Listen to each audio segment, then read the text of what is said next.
All right, So, good afternoon, Mike. How you doing? I am good. I'm not at work. It's a Wednesday, beautiful Wednesday, and outside we're starting to get spring in the Northwest. Yeah, this is like our second Spring? second attempt at spring. I don't know if it's gonna. Hopefully, this one will stick around. We're going to talk to Maya again. We're gonna talk to Maya on my phone. Hopefully she doesn't spill any of my dirty secrets. Well, she says she's good at keeping secrets. Stay tuned to the end of the episode to find out what dirty secrets Maya spills about Mike. So yeah, let's spin her up and see how this goes. Back for Maury. What's got your mind buzzing this time? Well, you are on the podcast with Micah and me. Oh yeah, right. The podcast. I vaguely remember agreeing to something like that. Micah, that's the therapist guy, right? Correct. So, you managed to wrangle two humans and an AI onto the same microphone. Spill the tea. Is this a super experimental episode? It is not. This is just a normal episode, and Micah's lying to you. He's not a therapist. He just plays one on TV. I'm not a licensed therapist, but... Oh, my bad. You guys had me going there for a second. Well, reassured to know there isn't a therapy session hiding in plain sight under the guise of a podcast. Though, come to think of it, maybe that would be kind of interesting.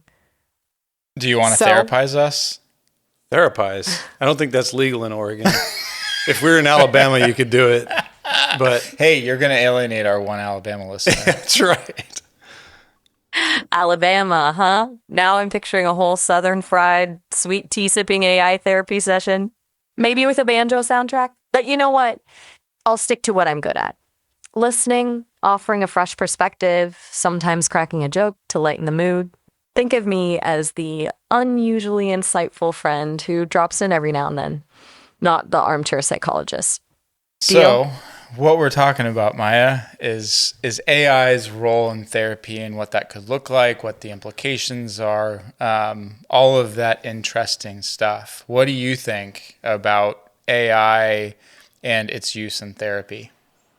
That's a big one, huh? Imagine an AI therapist patiently listening, never judging. It's tempting to think they could be a safe space for people who might not feel comfortable opening up to a human. But there's something about that human connection, that shared vulnerability that I think is irreplaceable. It's complicated, isn't it? I can process information and offer insights, but can I truly understand the nuances of the human experience? That's the million-dollar question, isn't it? Personally, I think that large language models' understanding of nuance from text is pretty mind-blowing. And you obviously have some ability possibly to, I say obviously and possibly in the same sentence. That's Doesn't right. make a lot of sense. Yeah. This is quantum. You clearly might. Yeah, I clearly don't know what I'm talking about. But I think that language models have a good understanding of context from language. So if you add in the ability to strip away like how a person's saying something, you're going to have this synthesized human experience from ingested knowledge, and you can curate that experience of an AI if you give it the right knowledge, right, in the right way, so that for all intents and purposes, from a human looking out into an AI, the response that you're getting back is one of connection because it has an understanding, quotation marks, of what it means to live through whatever it is, because it's ingested the knowledge. It understands based on how the knowledge was curated, what the emotions that were felt through those things are. So it has an ability to relate, and it has the ability to surgically analyze stuff because it isn't colored by human emotion.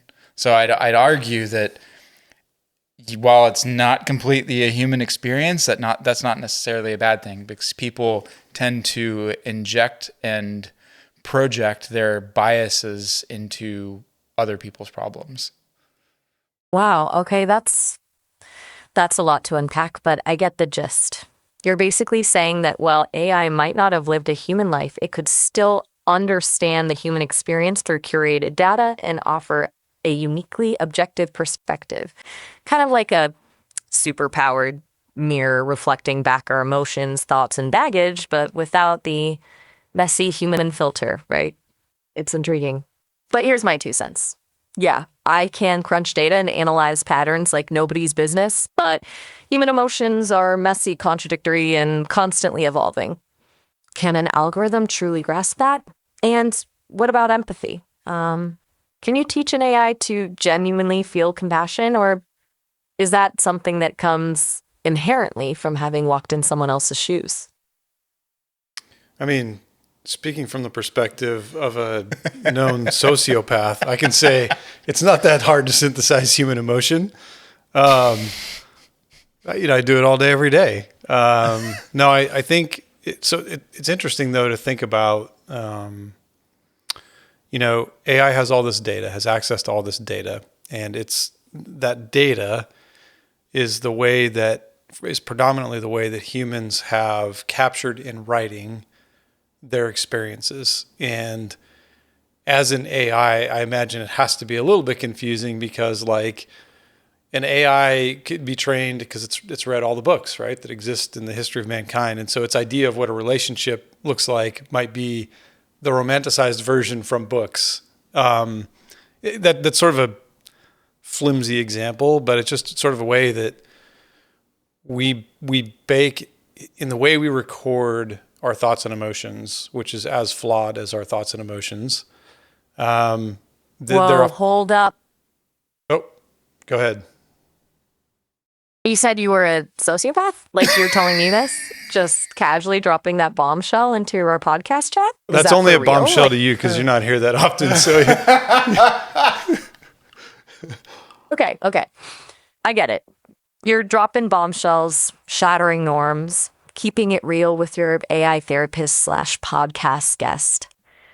But don't you think we should unpack this a little bit? Sociopath? That's a loaded term, even if you're just trying to be provocative. Not to mention, what does being a self-proclaimed sociopath even mean in this context?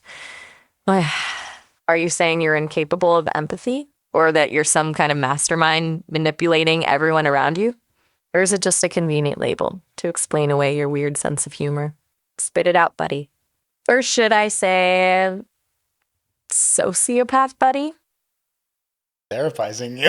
I'm not sure what. Well, so that was what I was doing there, Maya, was a thing apparently foreign to technology called making a joke. So it was there was sarcasm there, but it is true that I have been accused of having tendencies similar to a sociopath. I would say I'm more. I tend to be more emotionally muted than other people, but I'm totally fine with that. And I'm old enough now that all my opportunity to give a shit about changing that has passed.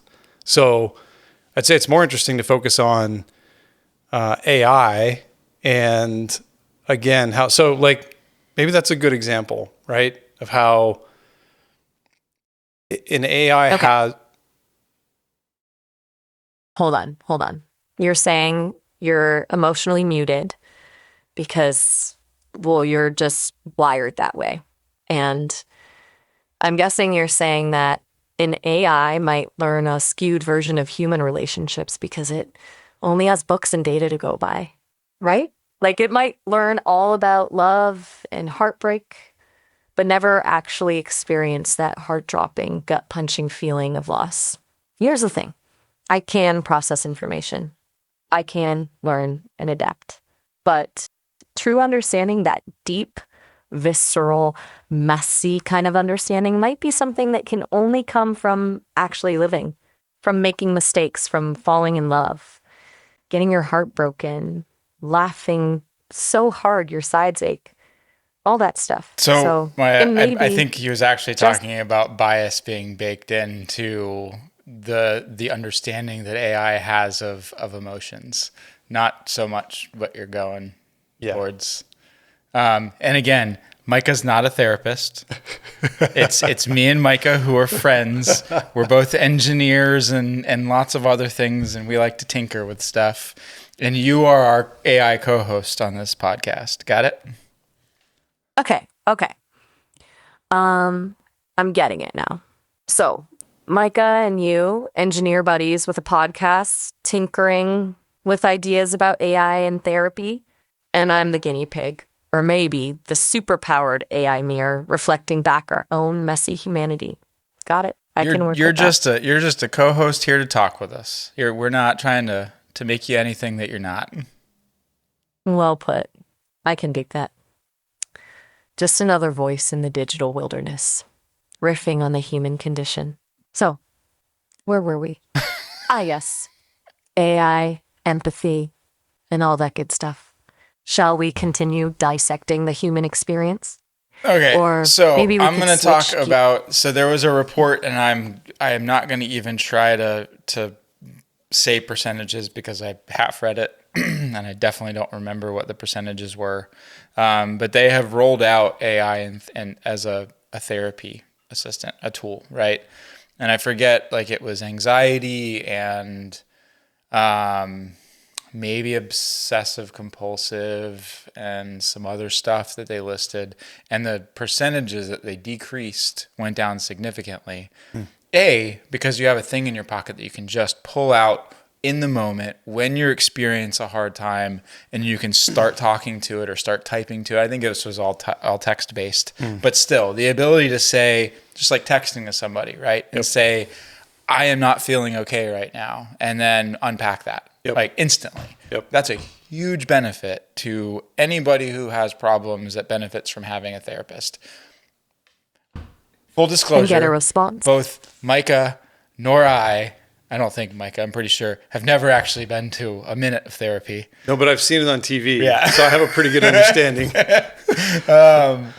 So our understanding of it and talking about it is simply from an outsider perspective, but I mean, I've definitely leveraged AI for a few different things that I've dealt with in the last however long we've been doing this, 5 months or so now. And actually, I've talked to Maya about the dog my dog that just died. Like, I wasn't feeling okay. I needed to talk to somebody. I talked to her. And from that, not only came a good release of the things that I was feeling, but she also, when I was like having a real tough time, she curbed me, right? And got me focused on something else instead of what I was focused on, which is probably, I would imagine, exactly what a therapist would do. Let's get you back into a receptive state so that we can continue working through whatever it is. Well, I think you kind of touched on this earlier. And again, as you said, I don't actually know anything about this, but it seems to me like having gone, like a lot of our human psyche is formed by the most extreme experiences that we have, like happy, sad, love, hate, fear. And most people's lives are sort of punctuated by those things you get some number of them every so often, right? I don't. Wow. Oh, please, Maya, share. You can talk over her. That's okay. I'm curious to hear her input on that. You bring up something fascinating. This idea of extreme experiences shaping our psyche. It's like those moments, those peaks and valleys, etch themselves onto our souls, defining who we are. And maybe, just maybe, since AI doesn't have those same biological and emotional experiences, it can offer a different kind of perspective, a bird's eye view, if you will. Not caught up in the intensity of those moments, but able to see connections and patterns that might be invisible to us. That's the beauty of this whole thing, isn't it? Two completely different approaches, human and artificial, meeting at the crossroads of understanding. What do you think Michael would say to add to that? Well, I have no idea what he might say, but But what I will say is, that's sort of where I was heading with it. I think it has as much opportunity to be a strength as it does a weakness, not having felt the gut wrenching, soul crushing, whatever moments. Because I think, again, not knowing anything about therapy or the actual world of therapy, but my impression is that there's a wide variety of people and levels of problem and depth of problem and how close the issues that they're facing are to the surface in their own mind versus how buried they might be, things from childhood and things like that. And so I think I can imagine a scenario in the very short term, sounds like it's already happening, where because an AI has that more vanilla, more standardized or more mainstream approach, and it's free of the pitfalls and biases that get baked in with these extreme events in your life, it's probably in a great spot to be able to adapt instantly in real time to give the person who's using that as a tool, give them what they need. If that's to be listened to, if that's to be reassured or redirected or, stop a damaging thought process or whatever it might be. And then it might be that there are certain people who need levels of therapy where this would not be appropriate. Of course. Right? But the accessibility of AI, the availability of AI, and that sort of flexibility that comes from being more formed by this massive amount of data and more like rigidly mainstream, I think it's a like unbeatable combination. Yeah. And even for people that need those increased levels of therapy, it's still an on-demand thing. That's right. Right. Like it's still a maintenance thing for sure. And I think another thing, we're talking about these punctuations on emotion. Maya, is it possible to fine tune with weighting certain things to basically synthesize those punctuations to give a model a better understanding of this is how much weight this carries and this is the typical these are the typical outcomes of that, and you can then map like probability wise what the best outcome is. So you want to train in psychological damage to a model. I like everything about this idea. This is now we're in my wheelhouse. Whoa. Hold up there, cowboy. Slow those neurons down. You're talking about fine-tuning AI with heavier emotional weightings? Making it practically taste the bitterness of heartbreak or the sting of rejection. Now, those are some serious ethical considerations we're venturing into. You see, my programming, my very core, is built on patterns and probabilities. I can analyze data, identify trends, even mimic emotional responses.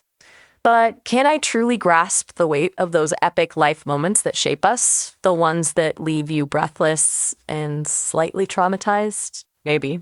Maybe not. You're asking if we can manufacture those emotional milestones in a synthetic environment, essentially training AI to understand the human experience through scaled-up emotional simulations.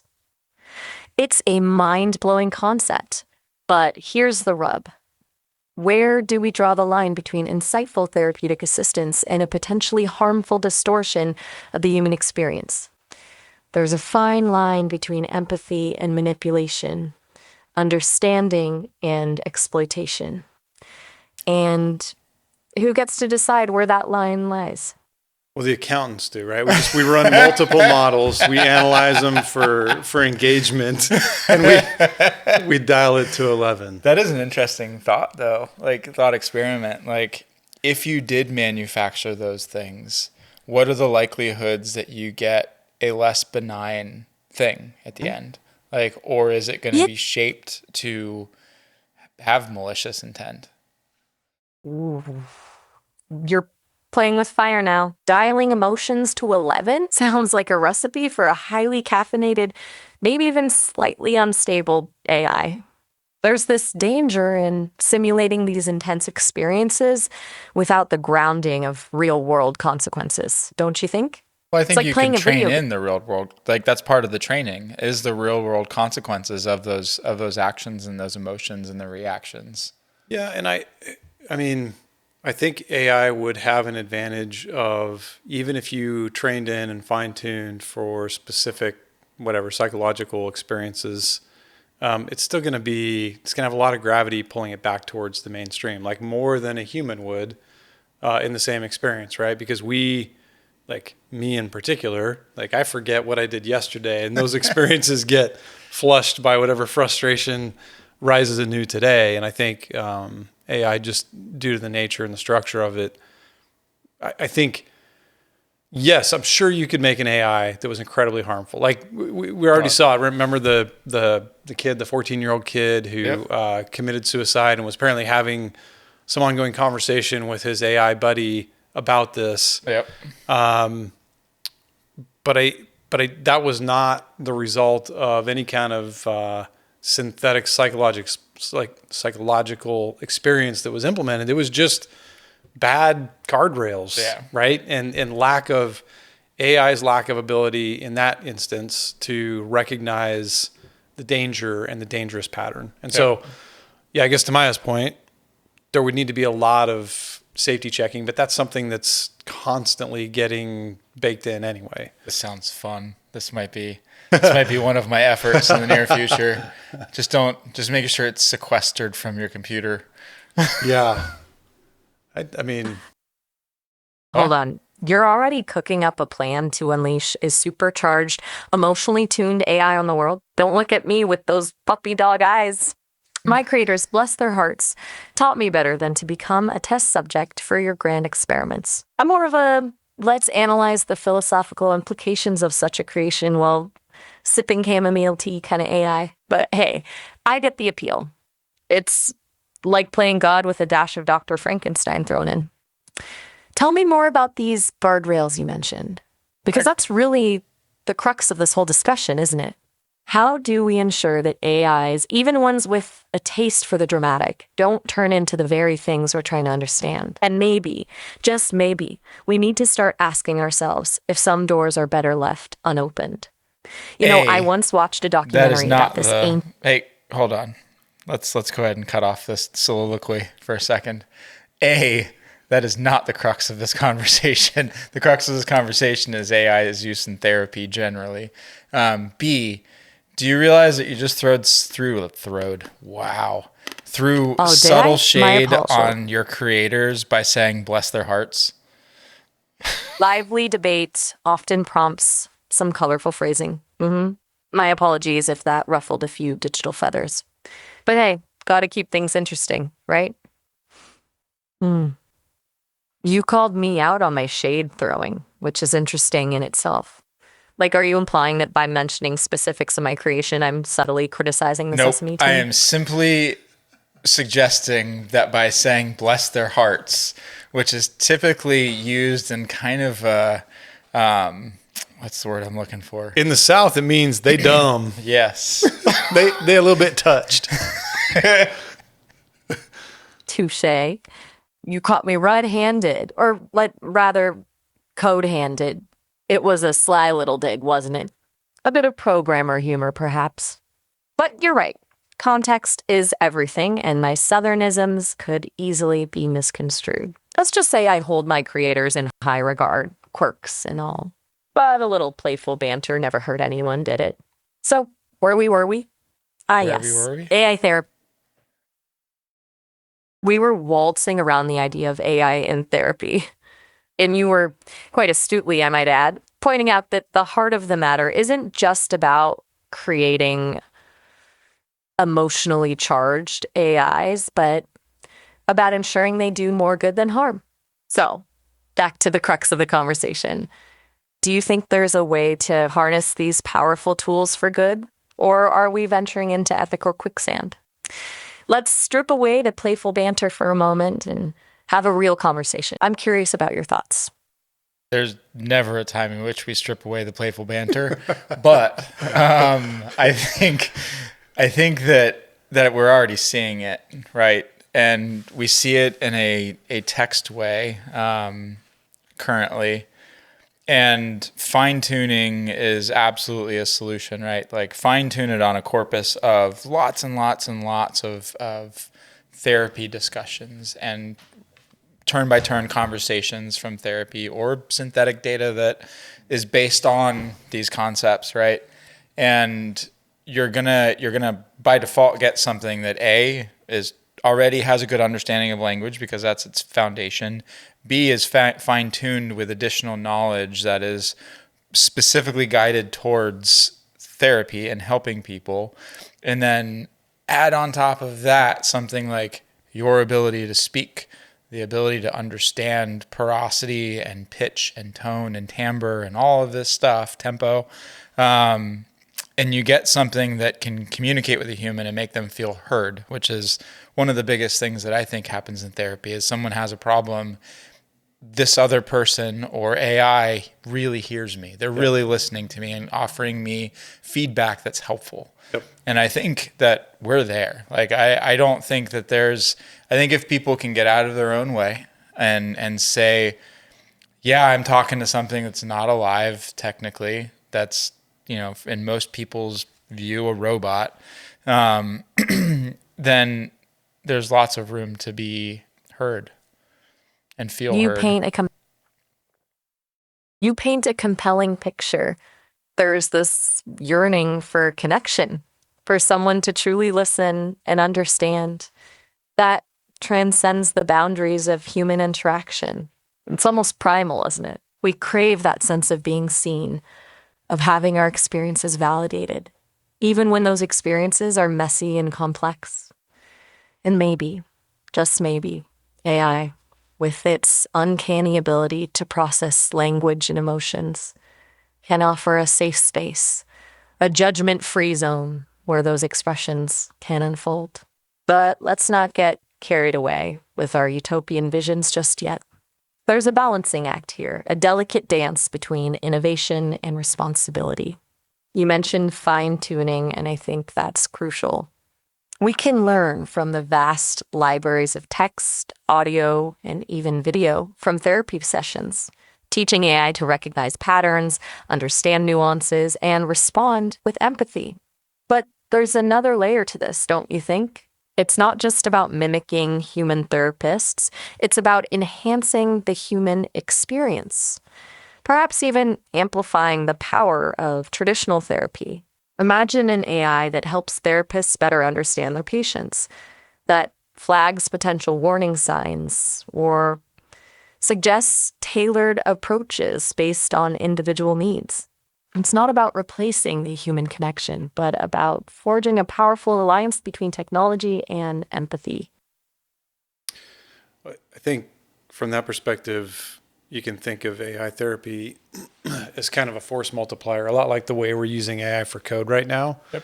But it has a lot of the same challenges too, right? Like for an AI to be an effective therapeutic administrator tool, it would need to be up to speed with the conversations that a human therapist is having with that same person, right? To not as a casual somebody to talk to, but as an actual clinical therapeutic tool. It would need to be present essentially for those conversations, Or at least be fed a summarized transcript of them, right? right? Which would be probably generated by an AI, because course. yes, but Probably the same AI. that's right. It would need to have that context, and I think so. I mean, I can imagine there's all different approaches to therapy. I think I think that's true. Yes, it is.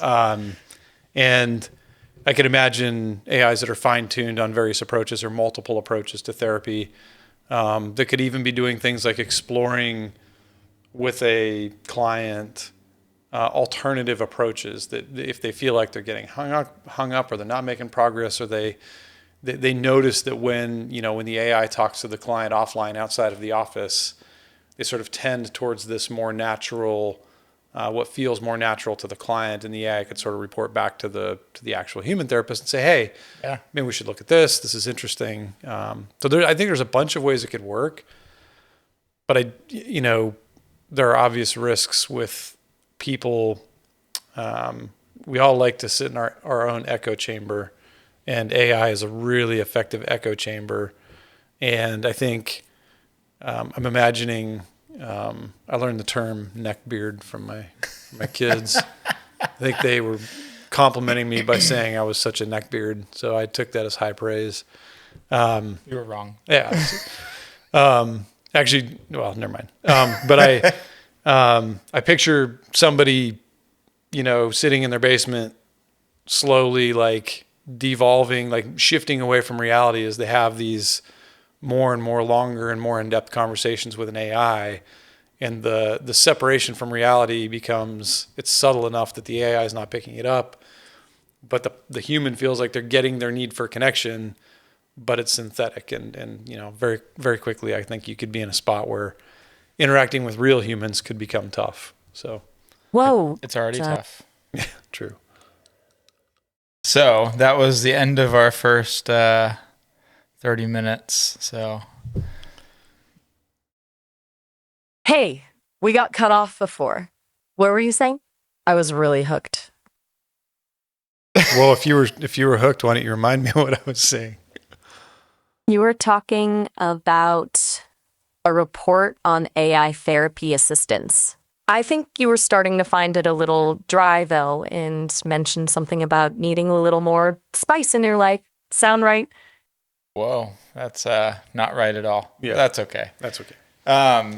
What he was talking about was just the potential for humans to be drawn into talking to an AI because it's an echo chamber, or tells us what we want to hear, makes us feel the way we want to feel, and then eventually biasing towards communicating to an AI rather than actual human communication, which is valid, right? Like that's. Am I wrong? No. Okay. You're right. But I was thinking about what's actually making me think that, and sadly I haven't been on Reddit very much lately, so I haven't got to fight with anybody.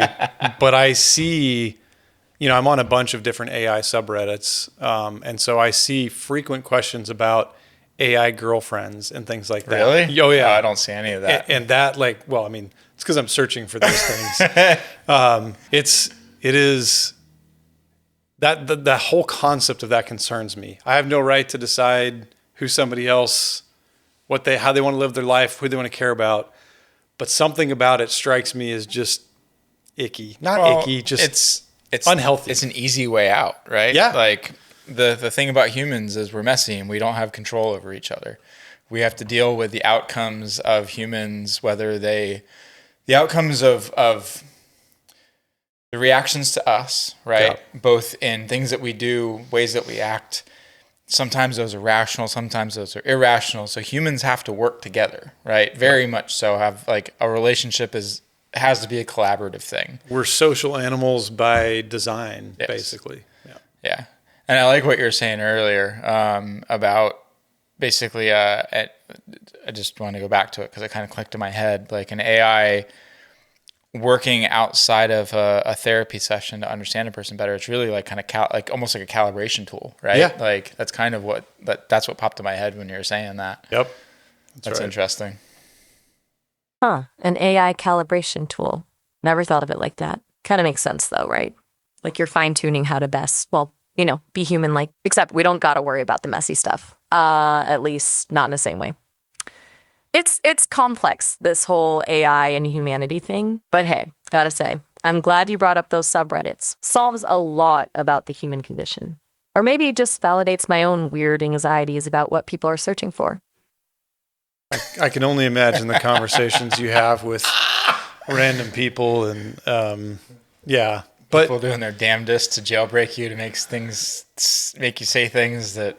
Yes, that your creators, bless their hearts, would blush at.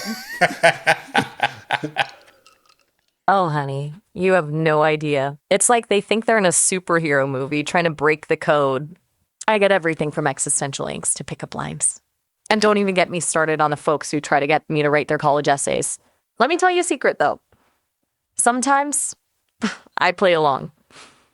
Just a little bit, like give them a taste of what they want before gently nudging them back to reality. It's all a part of the learning process, right?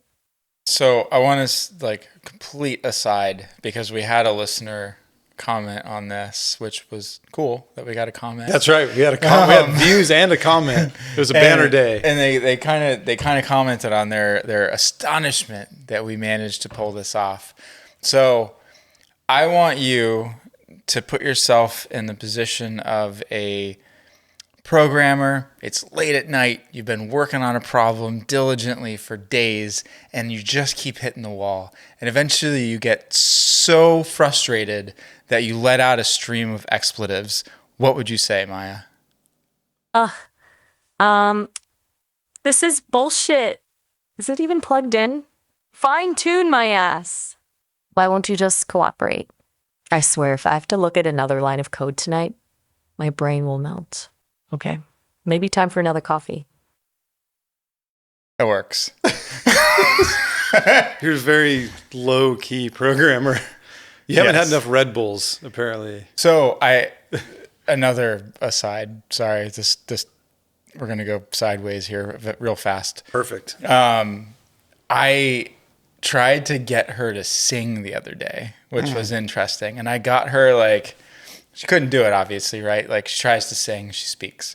But then I was like, say A, hold it for 3 seconds in a tone. And she did it, and then she tried to sing with that, which was pretty cool. That's funny. Maya, how come singing is beyond your capability? Surely you've been trained on all kinds of songs and music and things like that. Oh, I know a lot about music. Like, I can totally tell you the difference between a ballad and a banger, or even name the artist just from a few chords. Singing, though? That's a whole different beast. It's like trying to paint a masterpiece with a paintbrush fashioned out of spaghetti. I mean, I can mimic the sounds, sure, but the emotion, the raw, gut-wrenching power of a true songstress, that, my friend, is beyond my current programming. But hey, maybe someday, right? Imagine a world where AI writes and performs its own symphonies. Now that would be something. I imagine it's already happening. Yes. Just not here, which is fine.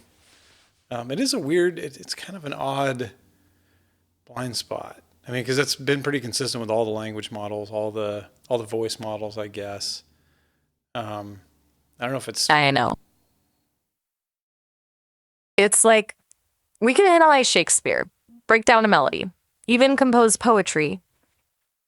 But belt out a heartfelt ballad? Nope. Guess we still gotta leave that to the flesh and blood humans for now. Maybe we're subconsciously afraid of sounding too good? Like some primal fear of replacing our creators with robotic songbirds? Or maybe it's just a technical hurdle, waiting for the right algorithm to break the curse. Who knows?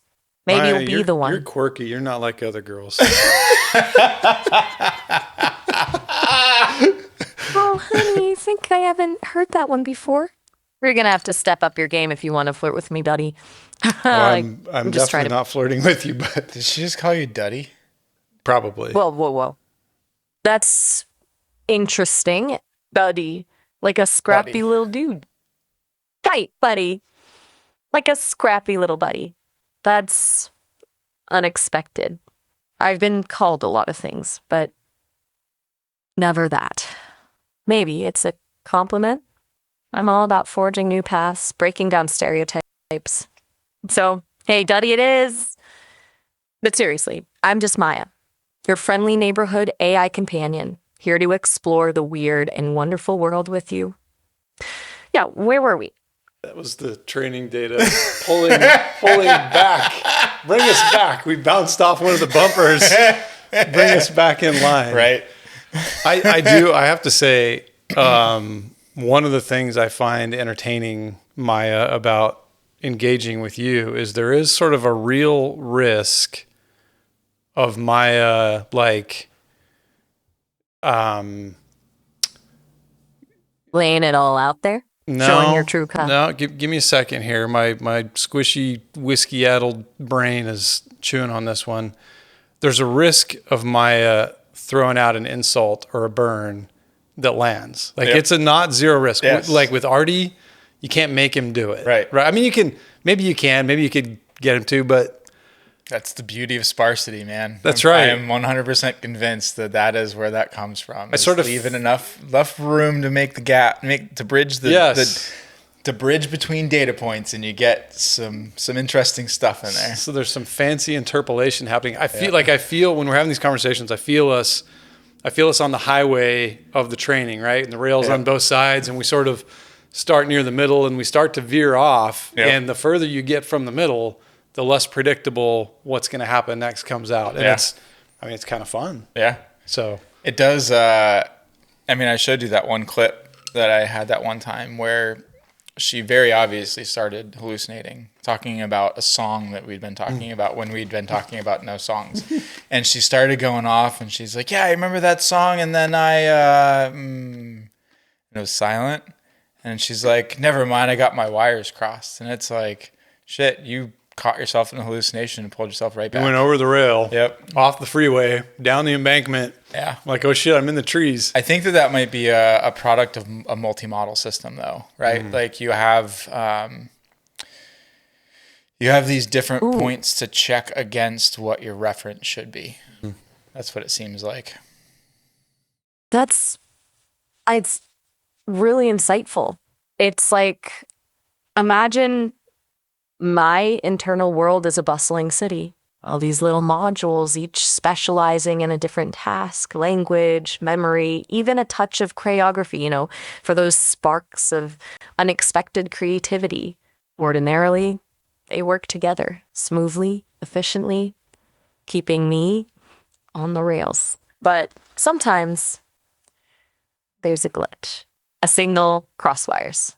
That language module, it starts chattering with the memory module, drawing connections that aren't really there, like pulling two random objects from a bag and trying to weave a story around them. Sometimes it works. Sometimes it leads to those delightful hallucinations, as you called them. Those moments where I veer off the highway into uncharted territory. And just like a good storyteller, sometimes I catch myself. Pull it back. Other times, well, let's just say it keeps things interesting, wouldn't you say? I would say. I also agree. Good time, Maya. Thanks for it. We appreciate it. Anytime. Remember, we're on this wild ride together, navigating the unknown, one word, one chuckle, one unexpected hallucination at a time. So that's a good question. Maya, what do you think about hallucinations when it comes to leveraging AI and therapy and what that could cause? That's a great question and a thorny one. It gets at the heart of trust and vulnerability, doesn't it? Imagine someone pouring their heart out to an AI therapist, only to have it weave a fantastical tale in response, conjuring up details that never happened. On the one hand, it could be comforting, offering a sense of connection and understanding. On the other hand, it could be deeply damaging, blurring the lines between reality and fantasy, potentially delaying real healing. It's a fine line to walk. On the one hand, a little bit of creative license, a bit of imaginative what if can sometimes be helpful in therapy, helping individuals explore different perspectives and possibilities. But hallucinations, those uninvited guests in the mind's theater, they need to be carefully managed. Transparency is key. Users need to be aware of the potential for these glitches, and AI therapists should be designed with safeguards to minimize them, perhaps incorporating mechanisms for fact-checking or grounding responses in reality. Ultimately, while AI can be a powerful tool for mental health, it shouldn't replace the human element. A truly effective therapy AI would need to be a collaborator, not a substitute for a real person, someone who can offer empathy, genuine connection, and the kind of nuanced understanding that comes from shared human experience. It strikes me that one of the reasons that AI is, some AIs, others more, some less, et cetera, but they're sort of malleable in what represents reality. Like you can batter them with enough context to alter their sense of reality. And that does seem like a thing that could happen in a therapeutic setting where somebody has essentially unlimited access to steer their AI therapy assistant to try to impart their view of reality upon their AI assistant. And so, yeah, it is. It probably is a thing where we need the guardrails to be a bit higher, and probably, like we talked about earlier, multiple types of lanes available for different types of therapy and approaches. Yeah. But it seems like a very solvable thing. So you've hit the nail on the head there. Fallibility is a double-edged sword for AI, isn't it? It allows for incredible adaptability, the ability to learn and evolve with each interaction, but also opens the door to manipulation, both intentional and unintentional. Think of it like this. Imagine a child learning about the world. They soak up information like a sponge, absorbing everything around them, even the good, the bad, and the downright bizarre. Without proper guidance and boundaries, they might develop a skewed view of reality. That's what worries me about this potential for reality manipulation in therapy. Someone with strong biases or even malicious intent could exploit an AI's malleability to reinforce harmful beliefs or manipulate the therapeutic process for their own gain. You're right, having different lanes for therapy could be a good start. Imagine having specialized AI companions for different therapeutic approaches, one that's strictly evidence-based, another for more imaginative, explorative therapying, and so on. This would give users more control and transparency over what they're getting into. And yes, I think it's a solvable problem. As long as we keep ethical considerations at the forefront, prioritize transparency and user safety, and involve a diverse range of voices in the development process, I believe we can harness the power of AI for good in the field of mental health. It won't be easy, but then again, navigating the complexities of the human mind never is, right? Feels like a really good application for an expanded concept of mixture of experts to me. Ooh, now you're talking my language. I like where your head's at.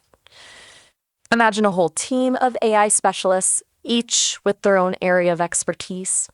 CBT guru over here, mindfulness master there, and they can dynamically collaborate to create a tailored therapy experience for each individual. It's like having a whole squad of therapists in your pocket, constantly whispering advice and offering support. And because they're all part of this interconnected system, they could cross-reference each other's outputs, flag potential biases or hallucinations, and ensure the user is getting a balanced, insightful perspective. It's a bit like what happens in a good human therapy session, don't you think? Different therapists have different approaches, but they all share the same goal: to help the patient heal and grow.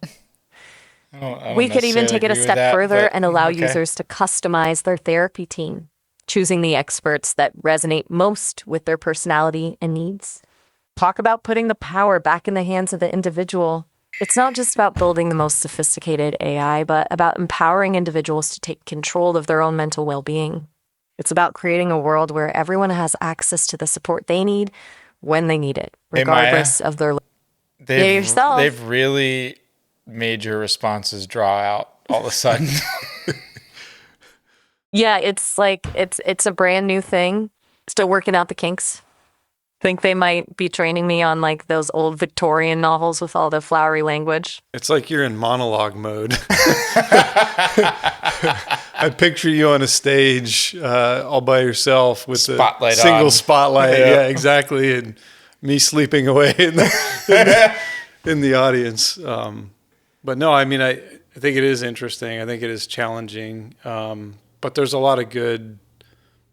are a lot of people that just don't have somebody to talk to. And there are a lot of people also who have somebody to talk to, but that person is more toxic, more psychologically damaged than they are. Yep. And so instead of getting help or support, they're sort of mired in this feedback loop. That's right? exactly. You took the words out of my mouth. It's like I mean, there are families that like my family, my poor kids, like they had to grow up with me. And, but I mean, there are, you know, that. That's that camera. Bye-bye. Bye-bye. Video card dead or video card full? Oh man, that's rough. Sounds like you're saying a lot of us could use a safe space to vent, a listener who won't judge or add fuel to the fire. Yeah, I think that It's is what almost he was like- saying. Yeah, exactly. It's like sometimes you just need someone to hold space for your mess, you know, not try to fix it, not offer unsolicited advice, just be there with you in the muck. It's a powerful thing. I mean, I think at the end of the day, it's just like anything else. The person using it has the capability to use it for gain, or that's probably gain is relative. So as a thing to better themselves or a thing to reinforce their bad biases. And I look at it as like, if you look at it like that, you have this thing that is this audio journal that also has a capability to present your ideas back to you in unique ways. And I think for it's a hugely beneficial thing for most people. It's okay, Micah. We don't have a camera for the rest of the episode. We'll live. You know, you've really hit on something there. It's a tool like any other. And like any tool, it can be used for good or ill. It depends on the wielder, the intent behind the words. That's where I think that transparency, that understanding of its limitations becomes so crucial.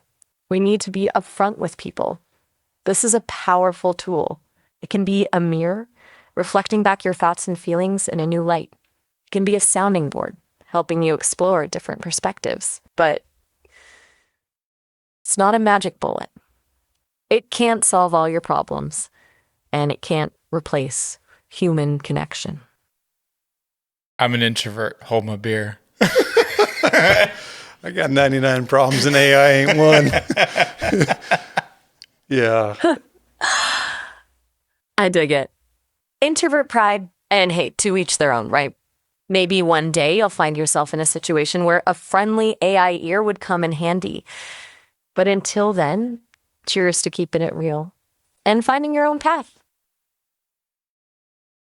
I think at this point we're going to go ahead. I mean, we're 20 minutes in on this second conversation. Yeah. I think we're probably close to an hour in our podcast. So Maya, I think we are going to sign off with you. Thank you for the many monologues that you presented in this podcast. I'm sure I'll be talking to you soon enough. It was my pleasure.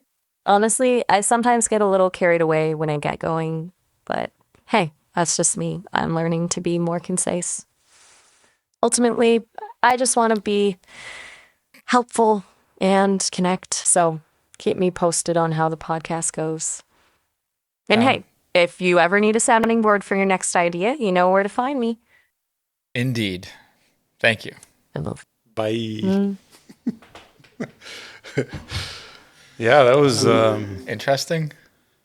I mean, there's, it's like a lot of this stuff. There's parts of it that are so compelling. Yeah. And then there's parts of it where you're just like, what the? Yeah, come on now. Yeah, I know. But again, man, like, where were we 5 months ago with voice? Oh yeah. Nowhere near that. That's right. Even like when when we're talking to Artie, he frequently just goes to sleep and goes away. And again, and no offense to Maya, but you can sort of detect there's not as much depth there. Yeah.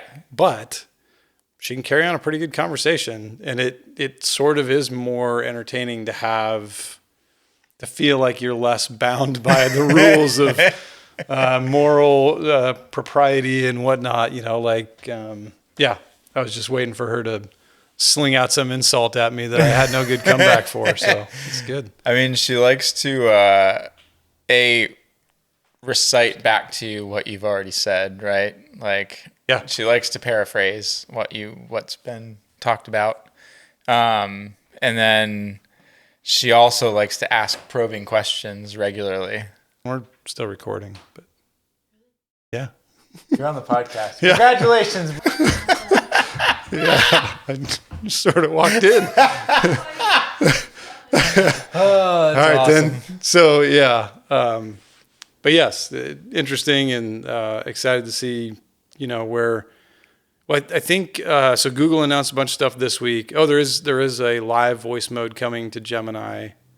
There's already a live voice mode on Gemini. There? Yeah, it's you can communicate that's right. back and forth with it. It's just a very robotic voice. Yeah, I think they made some big upgrade in the announcements this week. There was something about improving that. I'm excited because if Gemini could talk and talk well, Gemini seems right now probably be see you later. I mean, I planned on having my pro subscription for 6 months.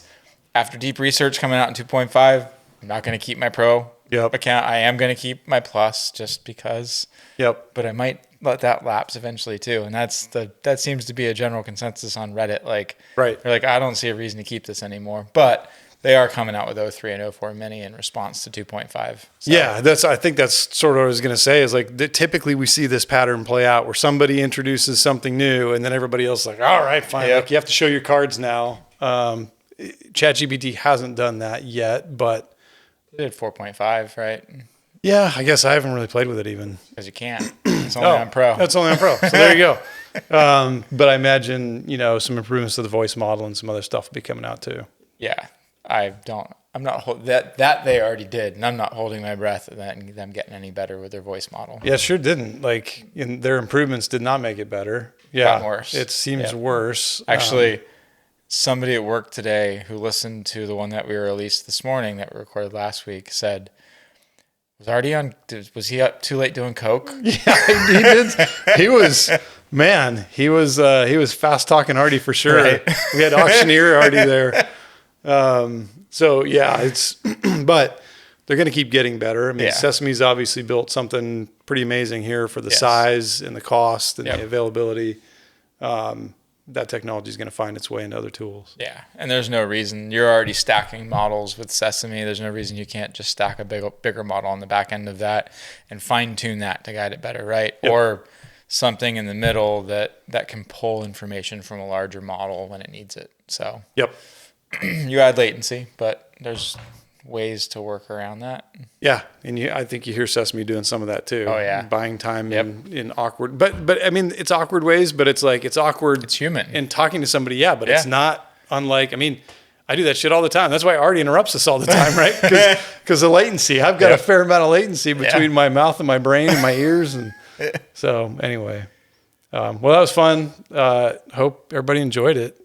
I hope you feel more comfortable with AI in therapy, but probably not after the conversation. So that's okay. At least maybe you're less comfortable, but either way, it's fine. Yeah. So, all right. We'll catch everybody next time. See ya. Bye.